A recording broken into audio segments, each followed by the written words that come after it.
ભુજ કચ્છ જિલ્લા NSUI દ્વારા Kutch university ખાતે વિદ્યાર્થીઓની પાયાની સુવિધાઓના અભાવ સામે આક્રોશ વ્યક્ત કરવામાં આવ્યો હતો। યુનિવર્સિટીની હોસ્ટેલમાં રહેતા વિદ્યાર્થીઓ લાંબા સમયથી પીવાના પાણીની અછત અને ગંદકી જેવી ગંભીર સમસ્યાઓથી પીડાઈ રહ્યા છે।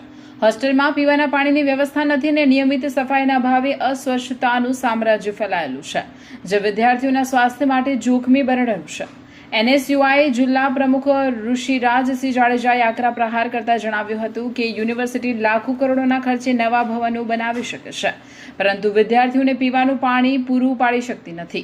આ કટાક્ષ સાથે NSUI દ્વારા યુનિવર્સિટી કેમ્પસમાં નકલી નોટો ઉડાડીને વિરોધ પ્રદર્શન કરવામાં આવ્યું હતું।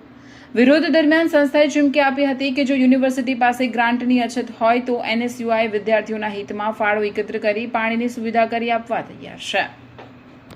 આજરોજ કચ્છ જિલ્લા NSUI દ્વારા હોસ્ટેલની વિવિધ સમસ્યાને લઈને કચ્છ યુનિવર્સિટીમાં રજૂઆત કરવા માટે આવી હતી।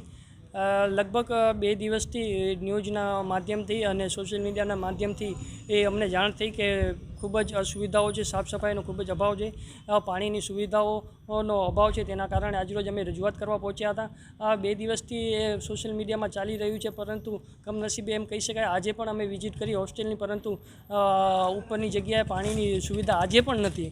તેના કારણે આજે અમે રજૂઆત કરવા પહોંચ્યા હતા, પરંતુ VC સાહેબ પાસે કારણ કે ટાઈમ નથી વિદ્યાર્થીઓની રજૂઆત સાંભળવામાં, ને ક્યાંક પોતાની AC ચેમ્બરમાં બેસીને આરામ ફરમાવી રહ્યા છે। તેથી અમે રજિસ્ટ્રાર સાહેબ પાસે રજૂઆત કરવા ગયા, પરંતુ રજિસ્ટ્રાર સાહેબે ખોટી રીતે આખા મીડિયાને ને બધાને ભરમાવી, આ પહેલાંના વિડીયો છે, આ બધું પહેલાંની પરિસ્થિતિ છે એમ કહીને ક્યાંક ને ક્યાંક આખા ન્યૂઝના મીડિયાઓને તમામને ડાયવર્ટ કરી રહ્યા છે।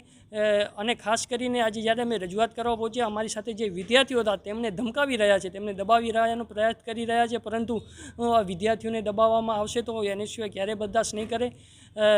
વિદ્યાર્થીઓ અને 2 દિવસની અંદર જો આ સુવિધાઓની કરવામાં નહીં આવે તો NSUI દ્વારા ઉગ્રમાં ઉગ્ર આંદોલન કરવામાં આવશે।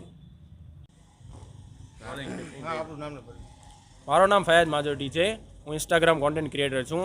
જ્યારે હું વિડીયો નાખ્યો કોલેજ ઉપર, જે વિડીયો વાયરલ થયો એના પછી એમાં એક્શન લેવામાં આવ્યા। પણ આજના તારીખ પણ અમે ગયા અંદર તો સાફ સફાઈ ચાલુ છે હજી, પણ નીચેનું ફ્રીજ ચાલુ હતો, ઉપરનું ફ્રીજ બંધ છે। ને પછી ખોટા એલિગેશન લગાવે છે કે તમે એવી રીતે આવ્યા ને વેકેશનનો ટાઈમ હતો, એ વેકેશનનો ટાઈમ ન હતો।